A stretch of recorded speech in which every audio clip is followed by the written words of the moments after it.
Hello everyone. Today we will discuss about transformation and growth. ठीक है, तो transformation के बारे में आप अच्छी तरह से जानते हैं।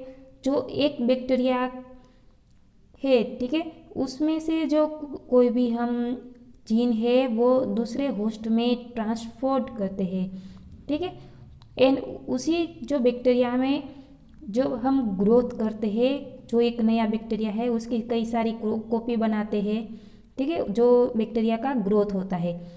तो इसके बारे में देखते हैं। तो क्या होता है, कोई हम प्लाज्मिड की बात करें तो उसमें जो हमें रिकॉम्बिनेशन बनाना है, ठीक है, तो प्रिपरेशन ऑफ रिकॉम्बिनेशन वेक्टर, यानी कि जो वेक्टर है उसकी हमें रिकॉम्बिनेट करना है।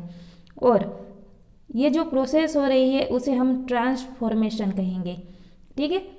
और अब देखें तो इकोलाई कल्चर हमने लिया है, उसमें इकोलाई कल्चर में विदाउट रिस्ट्रिक्शन साइट होती है, ठीक है। तो ऐसी रिस्ट्रिक्शन साइट के बिना ही हम एक इकोलाई का कल्चर लेंगे, ठीक है। और इकोलाई में क्या होता है, जो इकोलाई में हमने रिस्ट्रिक्शन के भी रिस्ट्रिक्शन साइट है उसके बिना ही जो कल्चर लिया है उसमें हम जो क्लीव्ड होता है, ठीक है। लेकिन ये जो वो क्या करेगा, जो इकोलाई है जो कल्चर है उसमें जो क्लीव्ड होगा, ठीक है, जो वेक्टर है कहाँ से, रिस्ट्रिक्शन साइट से, ठीक है। क्योंकि हमें इकोलाई का जो कल्चर लेके हमें रिस्ट्रिक्शन सिस्टम के बिना ये जो प्रोसेस करनी है, ठीक है। तो जो इकोलाई का कल्चर है उसमें क्लीव्ड होता है, ठीक है। तो ये रिकॉम्बिनेंट वेक्टर है, उसमें जो रिस्ट्रिक्शन साइट होती है वहाँ से क्लीव्ड होता है। और ये जो ट्रांसफॉर्मेशन की प्रोसेस होती है उसमें हम एक ट्रीटमेंट करेंगे, जैसे कि कैल्शियम क्लोराइड, ठीक है। तो कैल्शियम क्लोराइड अगर हम उसे देते हैं इकोलाई कल्चर को तो क्या होता है, जो बैक्टीरिया है वो अच्छी तरह से ग्रो हो पाते हैं। और अच्छी तरह से ग्रो होके जो ट्रांसफॉर्मेशन है बनता है उसका चांसेस बहुत ज़्यादा हो जाता है, ठीक है। और अब ये जो हम कैल्शियम क्लोराइड की ट्रीटमेंट दे रहे हैं तो हम उसे लो टेम्परेचर पर रखना होगा, ठीक है। और लो टेम्परेचर पर रखेंगे तो जो उसका बैक्टीरिया का ग्रो है वो बहुत ज़्यादा होगा, ठीक है। और ये जो कैल्शियम क्लोराइड की हम ट्रीटमेंट देते हैं तो इसमें हम माइल्ड हीट शॉक देंगे, ठीक है। थोड़ा सा ही हम हीट शॉक देंगे, यानी कि ऐसे इलेक्ट्रिक पल्स देंगे। हमने इलेक्ट्रोपोरेशन की मेथड में देखा था, इलेक्ट्रिक पल्स देंगे तो क्या होगा है, जो सेल वॉल थी वो थोड़ी डिस्टर्ब हो जाएगी, ठीक है। तो क्या होगा, ये जो बैक्टीरियल सेल है वो क्या होगा, जो उसके जो पोर्स बनेंगे, ठीक है। तो ये दोनों ही एक ट्रांसफॉर्मेशन की ये कंडीशन है वो बढ़ाता है, ठीक है। और अप्रोक्सीमेटली देखें तो ये 10 5 से लेकर 10 7 तक ये उसके जो ट्रांसफॉर्मेट रेट बढ़ता है, ठीक है। तो क्या होता है, पर माइक्रो देखें तो सुपर कोल्ड PBr322, ठीक है, PBr322 के बारे में हमने आगे डिस्कस किया था, ठीक है। एक वेक्टर है यानी कि जो प्लाज्मिड है, ठीक है। अब उसमें ट्रांसफॉर्मेशन की प्रोसेस हो रही है तो क्या होगा, ये जो ट्रांसफॉर्मेशन नंबर है, ठीक है, वो बढ़ाता है, ट्रांसफॉर्मेशन रेट तो बढ़ता है लेकिन वो डिक्रीज होता है ट्रांसफॉर्म्ड रिकॉम्बिनेंट PBr322 में, ठीक है। और लेस देन देखें तो ट्रांसफॉर्मेशन रेट बढ़ता है और जो डिक्रीज होता है तो कितना है, 10 से 5 से लेकर 10 7 तक उसका ट्रांसफॉर्मेट रेट होता है अप्रोक्सीमेटली, लेकिन यहाँ डिक्रीज होता है तो 10 4 जो हो इतना होता है, ठीक है। अब ये जो ट्रांसफॉर्मेंट बना वो क्या करेगा, जो जनरेट करेगा पर माइक्रोग्राम रिलेटेड प्लाज्मिड,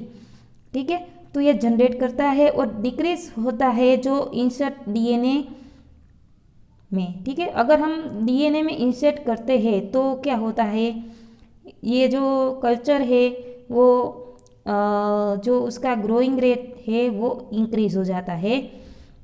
अब ये जो लीनियर डीएनए है, ठीक है, क्योंकि हमने वेक्टर में से लीनियर डीएनए बनाया, अब जो ये लीनियर डीएनए है कंप्लीमेंट्री इन्फेक्टिव ट्रांसफॉर्मेशन, तो ये लीनियर डीएनए है वो ट्रांसफॉर्मेशन की प्रोसेस करेगा। तो अब ये ट्रांसफॉर्मेशन बना, ठीक है, जो डीएनए का, उसका जो देखे कि तो 0.01% ये डीएनए मॉलिक्यूल ट्रांसफॉर्मेशन होते हैं, और उसकी जो साइज देखे ट्रांसफॉर्मेशन की और उसके जो शेप देखे, ठीक है, तो ये 0.1% ये मॉलिक्यूल है वो ट्रांसफॉर्मेशन हुआ है। और ये जो डीएनए है जो हमने इंसर्ट किया है इकोलाई में, ठीक है, अब ट्रांसफॉर्मेशन की प्रोसेस हो रही है, तो क्या हुआ, ये जो वेक्टर था उसमें से जो लीनियर डीएनए बना, ठीक है, तो हम इस वेक्टर में क्या था, रिस्ट्रिक्शन साइट थी, ठीक है, अब उसमें लीनियर हमें बनाना है, तो क्या होगा, जो इकोलाई था वो वेक्टर के थ्रू था, अब ये इकोलाई क्रोमोसोम बन गया, ठीक है। हमने आगे डिस्कस किया था कि जो वेक्टर में से एक लीनियर क्रोमोसोम बनाने की प्रोसेस देखी थी, तो ये प्रोसेस कुछ इस तरह होती है, ठीक है। अब देखें तो ट्रांसफॉर्मेशन में जो सिलेक्शन होता है, ठीक है, तो प्लाज्मिड में आपको पता ही है जो मार्कर जीन्स होते हैं, ठीक है, जो रेजिस्टेंट होते हैं एंटीबायोटिक्स से, तो ये सब मार्कर जीन जहाँ एंटीबायोटिक्स प्रेजेंट होती है, जैसे कि एम्पिसिलिन, टेट्रासाइक्लिन के बारे में डिस्कस किया था, जो रेजिस्टेंट होते हैं एंटीबायोटिक्स से, ठीक है, ऐसे जीन उसे हम मार्कर जीन कहेंगे। अब ये ट्रांसफॉर्म होता है इकोलाई में, तो क्या होता है, ग्रो होता है on the medium without antibiotics for 1 hour, ठीक है, तो ये एंटीबायोटिक्स के बिना ही ग्रो होता है 1 आवर के लिए, and on medium contain antibiotic, अब उसके कंटेन में एंटीबायोटिक है, ठीक है, तो क्या होगा, दिस इज नेसेसरी, ये ज़रूरी है कि फर्स्ट आवर में जो ट्रांसफॉर्म हुआ है ऑर्गेनिज्म वो एक्सप्रेस हो गए, ठीक है, क्योंकि उसमें एंटीबायोटिक रेजिस्टेंट जीन है, ठीक है, तो हम इजीली देख सकते हैं कि जो रेजिस्ट है एंटीबायोटिक्स से जीन वो इजीली एक्सप्रेस हो जाएंगे।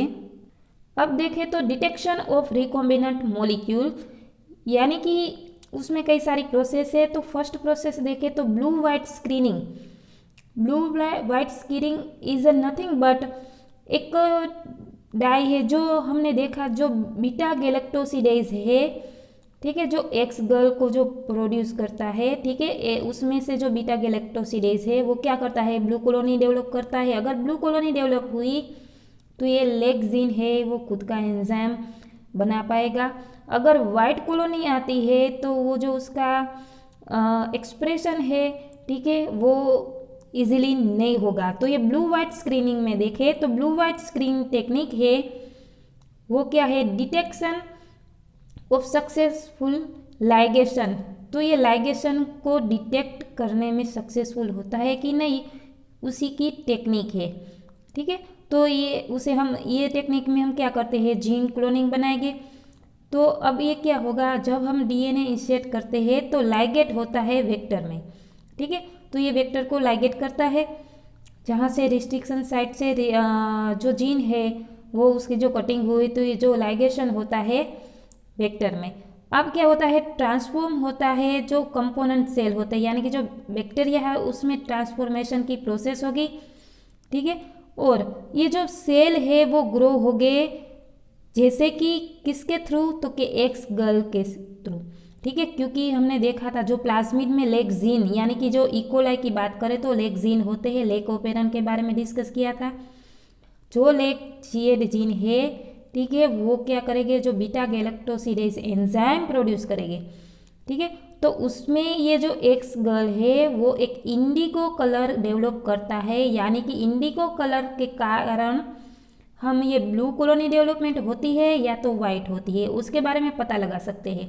ओके, अब उसमें अगर लाइगेशन सक्सेसफुल होता है तो जो बैक्टीरिया है वो कॉलोनी जो डेवलप करेगा वो कैसी कलर की होगी, वाइट। अगर नहीं कर पाता तो ये कॉलोनी है वो ब्लू कलर की कॉलोनी बन जाएगी। ठीक है, तो ये टेक्निक है वो हम इजीली पता लगा सकते हैं कि उसमें सक्सेसफुली ये लाइगेशन हुआ है या तो नहीं। नेक्स्ट प्रोसेस है उसमें मोलिकुलर मैकेनिज्म के बारे में देखें तो ये एक सेम ही प्रोसेस है। ठीक है, जो ब्लू वाइट कलर जो डेवलपमेंट होता है या नहीं उसके बारे में पता लगा सकते हैं। तो ये स्क्रीनिंग टाइप की प्रोसेस है। उसमें जो वेक्टर है, ठीक है, उसमें जो हमने लेट जेड जीन के बारे में देखा था, जो क्या करते हैं कि एंजाइम प्रोड्यूस करते हैं, जो बीटा गैलेक्टोसिडेज है प्रोटीन। ठीक है, तो ये एक जो लेट जेड जीन है किसमें होता है, लेक ओपेरॉन में। ठीक है, तो ये होमोट्रिटामेर एक स्ट्रेन बनाता है। ठीक है, जो एक एक्टिव साइट होती है। ठीक है, तो ये एक्टिव साइट ऐसी होती है जो एक म्यूटेंट जो बीटा गैलेक्टोसिडेज है वो हम उसे M15 कहेंगे। ठीक है, जो इकोलाई में होता है। और ये एन टर्मिनस रेसिड्यूज जो 11 से लेकर 41 तक डिलीटेड करते हैं म्यूटेंट को। ठीक है, तो ये क्या होता है, जो रो पेप्टाइड होते हैं वो क्या होता है, एबल नहीं होता जो टेट्रामेर बनाने में, तो ये इनएक्टिव रहता है। अब बात करें तो ये म्यूटेंट है प्रोटीन, वो कई बार ये जो टेट्रामेरिक स्टेट बनाते हैं जो एन टर्मिनल फ्रेगमेंट में होता है, जैसे कि प्रोटीन में। ठीक है, तो ये म्यूटेंट जो गैलेक्टोसिडाइज है वो क्या करेगा, जो जैसे कि जो ये अल्फा पेप्टाइड है उसे हम अल्फा कम्प्लीमेंटेशन कहेंगे, क्योंकि इसके ही थ्रू सारी प्रोसेस हो रही है। ठीक है, अब क्या होता है, ये मेथड एक स्क्रीनिंग की है। तो क्या होता है, अगर होस्ट सेल यानी कि जो हम इकोलाई की बात करें तो उसमें लेग जेड जीन होगा, तो अब उसमें डिलीशन होगा। डिलीशन होगा तो ये ऑब्वियसली बात है कि वो म्यूटेंट बनेगा। ठीक है, तो ये लेग जीन म्यूटेंट M15 बन गया। अब उसके कंटेंट में एक पेप्टाइड है। ठीक है, तो ये पेप्टाइड क्या करेगा, जो लेग जेड जीन सीक्वेंस है उसे इंकोड करेगा। जैसे कि फर्स्ट 59 जो न्यूक्लियोटाइड होते हैं, रेसिड्यूज होते हैं, उसको जो बीटा गैलेक्टोसिडेज एंड पेप्टाइड होते हैं उसको जो अगर फंक्शन कर पाते हैं और या उसको फंक्शन नहीं करने देते, उस पर डिपेंड रहता है। और ये जो दो पेप्टाइड होते हैं वो एक्सप्रेस होते हैं, दोनों के बीच में ये एक्सप्रेस होते हैं। ठीक है, तो अब देखें तो ये लेग जेड जीन सीक्वेंस है वो ट्रांसफॉर्म होती है किसमें, लेग जेड M15 में। ठीक है, क्योंकि ये म्यूटेंट बन गया। अब ये जो उसका फंक्शन है वो क्या करेगा, क्या एंजाइम कर पाएगा, बीटा गैलेक्टोसिडेज एंजाइम। ठीक है, तो उसकी जो प्रोसेस देखें तो आपको इजीली पता लग जाएगा। तो ये देखिए ये इसकी सीक्वेंस है, जहाँ पर मैंने यहाँ साइड में जो लिखा, जो अल्फा साइट होती है प्लस जो एप्सिलॉन साइट होती है, दोनों जो अगर मिलती है तो वो एक्टिव फॉर्म में आता है। और बीटा गैलेक्टोसिडेज क्या करता है, जो ब्लू कॉलोनी डेवलपमेंट होती है तो वो हम ब्लू कॉलोनी ऑब्जर्व कर पाते हैं। अगर ये अल्फा साइट है एंड ये जो प्लस जो एप्सिलॉन साइट होती है वो डिस्प्ले होती है, तो एक्टिव नहीं हो पाती। लेकिन जो बीटा गैलेक्टोसिडेज है म्यूटेंट, अगर ये म्यूटेंट बना तो वाइट कॉलोनी डेवलपमेंट करेगा। ठीक है, अगर म्यूटेंट नहीं बना तो वो ब्लू कॉलोनी डेवलपमेंट करेगा। ठीक है, तो अब यहाँ देखिए जो 11 से लेकर 41 डिलीटेड होते हैं जो न्यूक्लियोटाइड। ठीक है, लेग जेड जीन के बीच में जहाँ यहाँ प्रमोटर है, ऑपरेटर है। ठीक है, तो ये उसके बीच का जो मॉलिक्यूल्स है उसकी बात करें तो जो प्रमोटर के आगे का जो मॉलिक्यूल है वो इनएक्टिव होगा, क्योंकि यहाँ जो लेक रिप्रेसर प्रेजेंट है। ठीक है, क्योंकि लेक जहाँ पर रिप्रेसर आता है तो वहाँ प्रोसेस खत्म हो जाती है। ओके, और यहाँ जो बीच में से हम डिलीशन करते हैं लेग जीन का, तो क्या होता है, जहाँ रिप्रेसर आके बैठ गया तो क्या होगा, इनएक्टिव फॉर्म में आ जाएगा। तो ये लेग जेड जीन क्या करेगा, अब ये जो रिप्रेसर की बात करें तो ये सारा खेल रिप्रेसर का है। अगर रिप्रेसर यहाँ पे आए, यहाँ बाइंडिंग करता है ठीक है। तो हमने आगे देखा था जो आरएनए पॉलीमरेज है वो खुद का रन नहीं कर पाएगा, ठीक है। तो अगर बाइंडिंग कर जाएगा तो सारी प्रोसेस खत्म हो जाएगी। तो अगर ये प्रोसेस खत्म होती है तो क्या होगा, ये जो लेग जेड जीन है वो खुद का एंजाइम नहीं बना पाएगा, तो ये इनएक्टिव बीटा गैलेक्टोसिडेज बन जाएगा। लेकिन अब ये जो लेग जेड जीन है वो क्या है, एक लेग जेड जीन का जो फ्रेगमेंट है, ठीक है, अगर रिप्रेसर नहीं आता तो वो क्या करेगा, एक्टिव फॉर्म में आ जाएगा और बीटा गैलेक्टोसिडेज है, ठीक है, जहाँ पर ये बाइंडिंग करेगा। तो क्या होगा, अगर ये बाइंडिंग कर पा रहा है, ठीक है, तो जो बीटा गैलेक्टोसिडेज है वो क्या प्रोड्यूस कर रहा है, एक्स गर्ल, यानी कि वो इंडिगो कलर प्रोड्यूस करेगा। तो ऑब्वियसली बात है, इंडिगो कलर प्रोड्यूस होने के कारण जो कॉलोनी है वो ब्लू कलर में मिलेगी, ठीक है, यानी कि ब्लू प्रोडक्ट मिलेगी। तो ये बात थी एक जो मोलिकुलर मैकेनिज्म है, ठीक है, जो लेग ओपेरॉन में होते हैं इकोलाई की, जो एक बीटा गैलेक्टोसिडेज के थ्रू सारी प्रोसेस होती है। अब क्या होता है, अगर ये ब्लू या तो वाइट स्क्रीनिंग हम मेथड कर रहे हैं, ठीक है, तो उसमें अगर ब्लू कॉलोनी मिलेगी या तो वाइट मिलेगी, तो ये किसके थ्रू सारी होती है, जो अल्फा कम्प्लीमेंटेशन होता है, ठीक है, वो डिस्टर्बिंग होता है, ठीक है। तो ये प्रोसेस में अगर डिस्टर्बिंग होता है तो हमें अगर ब्लू कॉलोनी मिलती है या तो वाइट कॉलोनी मिलती है। तो ये जो प्लाज्मिड है वो कैसे किसको कैरी आउट करता है, लेग जेड जीन सीक्वेंस को, ठीक है। तो ये लेग जेड सीक्वेंस है वो इंटरनल मल्टीप्लिकेशन क्लोनिंग साइट है, उसे हम MCS कहेंगे।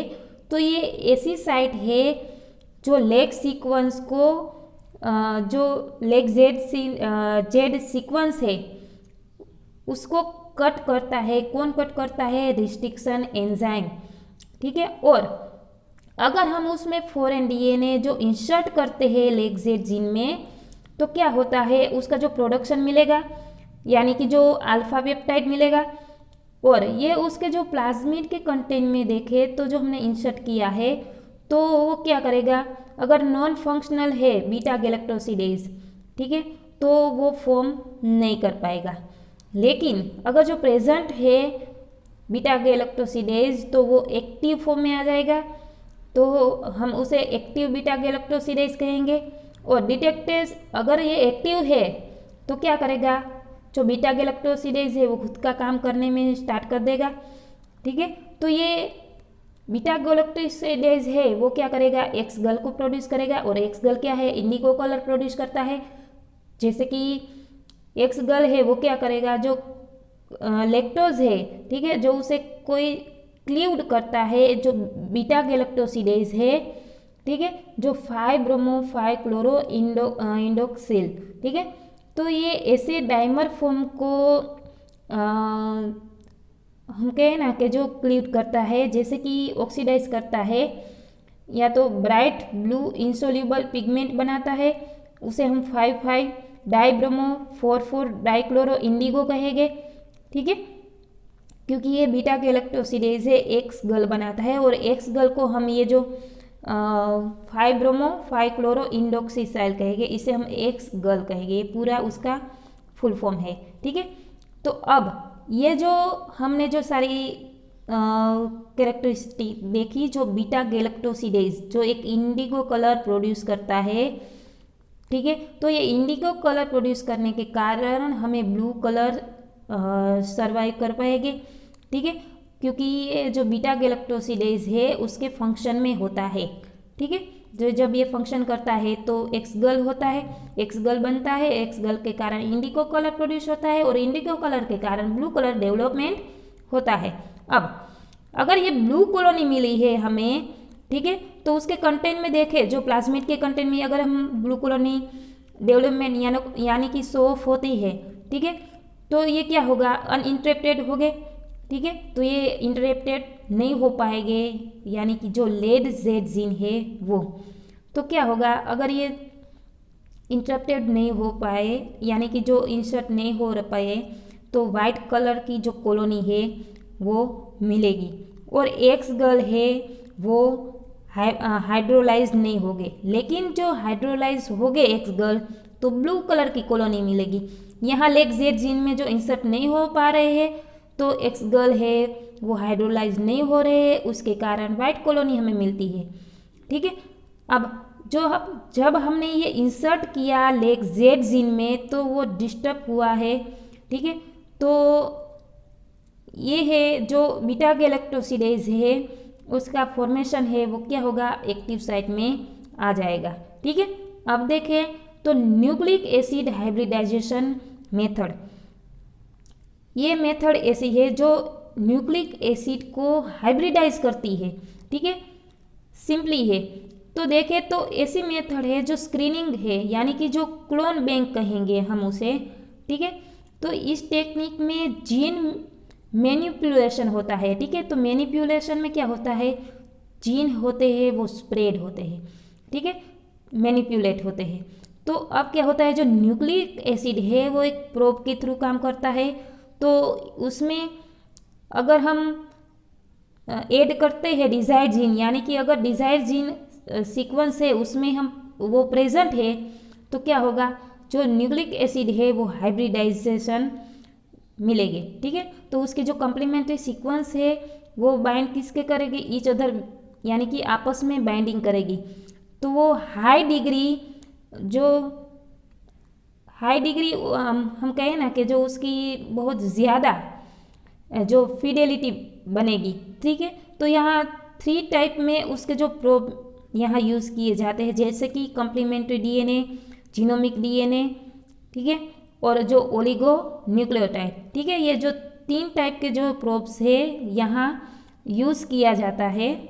अब देखें तो कॉलोनी हाइब्रिडाइजेशन है वो ये प्रोसेस है जो एग्ज़ाम में कई बार क्वेश्चन आया भी है, इम्पोर्टेंट है। ठीक है, तो आप अच्छी तरह से पढ़ लीजिएगा। ठीक है, 3 मार्क्स में या तो 2 मार्क्स में ये क्वेश्चन कई बार आता है, तो ये बहुत इम्पोर्टेंट है।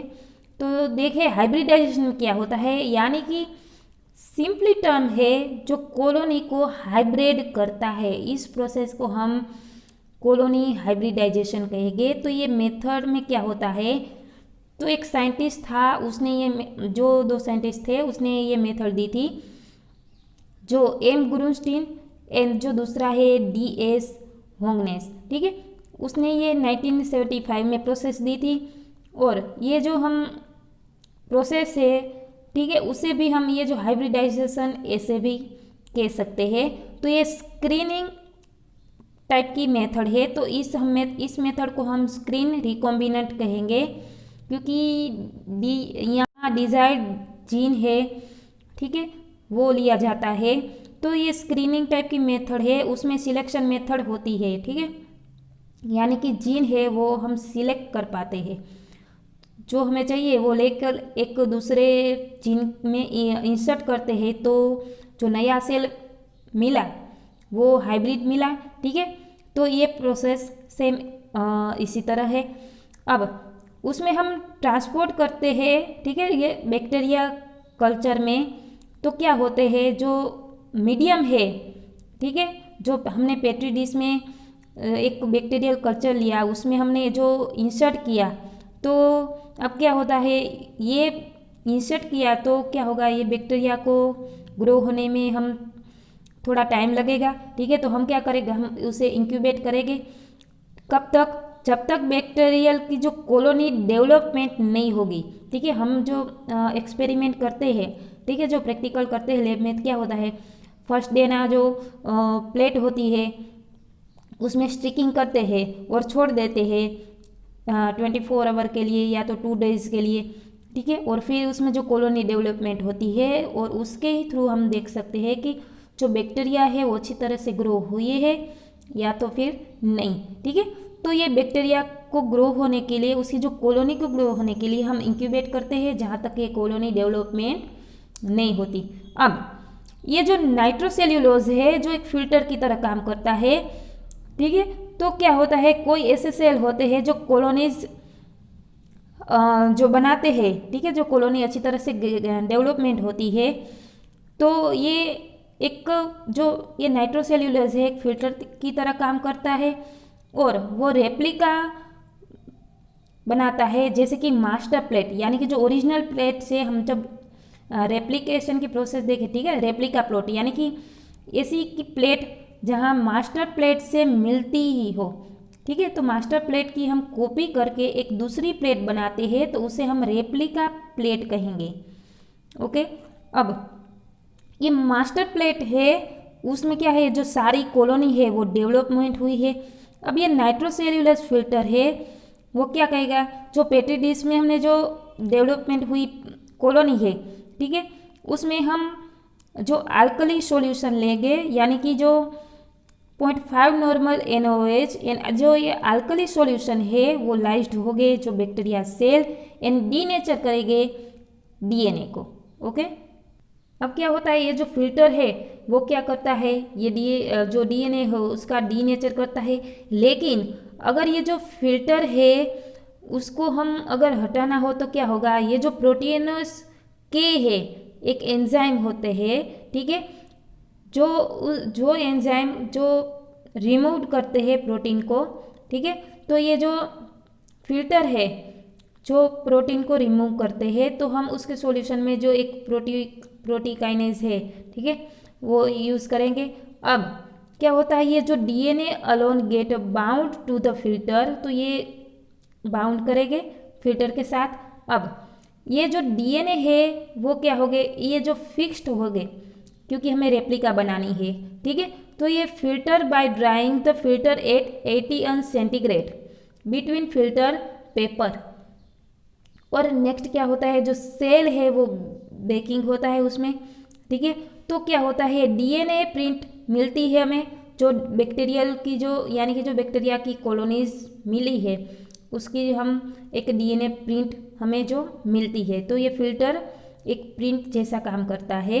अब ये जो फिल्टर है वो क्या करेगा, जो उसके कंटेन में जो सॉल्यूशन है, जो हाइब्रिडाइजेशन की हम प्रोसेस कर रहे हैं, तो उसमें जो हम DNA प्रोब हो या तो RNA प्रोब हो उसे हम लेबल करेंगे P32 से, ठीक है। तो अब ये जो प्रोब है, ठीक है, तो हमारा टारगेट DNA है, उसमें जो अगर हम DNA प्रिंट फॉर्म करते हैं तो क्या मिलता है, DNA हाइब्रिड होगा और RNA DNA हाइब्रिड होगा, ठीक है। और ये फिल्टर है उसे हम वॉश करेंगे किसके साथ, स्टैंडर्ड सलाइन सिट्रेट सॉल्यूशन में, ठीक है। तो क्या करता है, रिमूव होता है अनबाउंड प्रोब, ठीक है। तो ये रिमूव कर देता है अनबाउंड प्रोब को। अब जो हमें एक्सरे फिल्म मिली, ठीक है, तो ये एक्सरे फिल्म है वो जो फिल्टर करता है कितने टाइम तक, 4 आवर के लिए, ठीक है। तो ये ऑटो रेडियोग्राम मिलेगा, जो ऑटो रेडियोग्राम है, यानी कि जो एक क्लियरली हमें जो कॉलोनी डेवलपमेंट हुई है वो इजीली हम पता लगा सकते हैं, ठीक है। तो ये प्रोब है make a dark spots on X-ray film. तो ये प्रोब है एक डार्क स्पॉट बनाते हैं एक्सरे फिल्म में, तो उसके थ्रू हम इजीली देख सकते हैं कि ये जो कॉलोनी है वो कितने एरिया में डेवलपमेंट हुई है और कितने जो बैक्टीरिया है जो कॉलोनी बना के डेवलपमेंट हुआ है, ठीक है। अब ये जो ऑटो रेडियोग्राम है वो क्या करेगा, जो ऑटो रेडियोग्राम हमें मिला, ठीक है, उसको हम जो मास्टर प्लेट यानी कि जो हम ओरिजिनल प्लेट थी उसके साथ अगर हम मैच करते हैं तो ये जो ब्लैक स्पॉट था, ठीक है, जो ऑडियोग्राम में मिला था हमें, तो हम उसे ही उस जगह पर हम मैच करेंगे जहाँ से रिकॉम्बिनेंट कॉलोनी मिली थी मास्टर प्लेट की, ठीक है। तो हम दोनों के बीच में मैच करते हैं कि वैसे ही कॉलोनी हमें मिली है या नहीं। तो इस जो कॉलोनी मिली यानी कि जो सेल्स मिले, ठीक है, जो रिकॉम्बिनेंट सेल है उसके जो कंटेंट में देखे तो पर्टिकुलर डिजाइन जीन होता है, ठीक है। तो यहाँ देखिए जो एक ट्रांसपोर्ट कॉलोनी ग्रोइंग होती है अगार सरफेस पर, ठीक है। तो ये कॉलोनी को हमने लिया और हमने रेप्लिका बनाया, यानी कि रेप्लिका यानी कि सेम ही कॉपी बनाना, ठीक है। तो ये नाइट्रोसेल्यूलोज डिस्क है, ठीक है, अगार प्लेट पर हमने रखा और इंक्यूबेट किया तो जो सारी कॉलोनी है वो डेवलपमेंट हुई। अब क्या होता है, ये जो मास्टर प्लेट है उसे हम रिटेन करेंगे, ठीक है। तो क्या होता है, एक तरफ ये रिटेन हुई मास्टर प्लेट और दूसरी तरफ ये जो नाइट्रोसेल्यूलोज डिस्क है उसे हम रिमूव करते हैं। तो क्या होता है, ये जो क्या है रेफरेंस सेट ऑफ कॉलोनी, यानी कि जो कॉलोनी है हम पिकअप करके एक रेफरेंस के लिए छोड़ देते हैं, ठीक है। तो ये सारी कॉलोनी है वो पॉजिटिवली कॉलोनी मिली। अब ये जो नाइट्रोसेल्यूलोज डिस्क है वो क्या होते हैं, उसमें हम इंक्यूबेट करने के लिए छोड़ देते हैं। तो उसमें ये जो हमने सारी प्रोसेस देखी कि जो जैसे कि लाइस बैक्टीरिया होते हैं, जो हमने ऐड किया था एक सॉल्यूशन 0.5 नॉर्मल NaOH, ठीक है, उसमें न्यूट्रलाइज होता है, प्रोटीनेज होता है, ठीक है। फिर हम उसमें जो वॉश करते हैं और फिर हम 80 सेंटीग्रेड के लिए ड्राइंग के लिए छोड़ देते हैं, ठीक है, फिल्टर को। फिर क्या होता है, ये जो कॉलोनी है वो हमें इस तरह दिखाई देगी जो हम DNA प्रिंट निकालेंगे तब, ठीक है। और उसका ऑडियोग्राम लेंगे तो कैसा मिलेगा, क्योंकि ये जो हाइब्रिडाइज हुआ है, ठीक है, क्योंकि ये प्रोब ऐसे मिला जो हाइब्रिडाइज हुआ है तो ये ऑटो रेडियोग्राम मिला।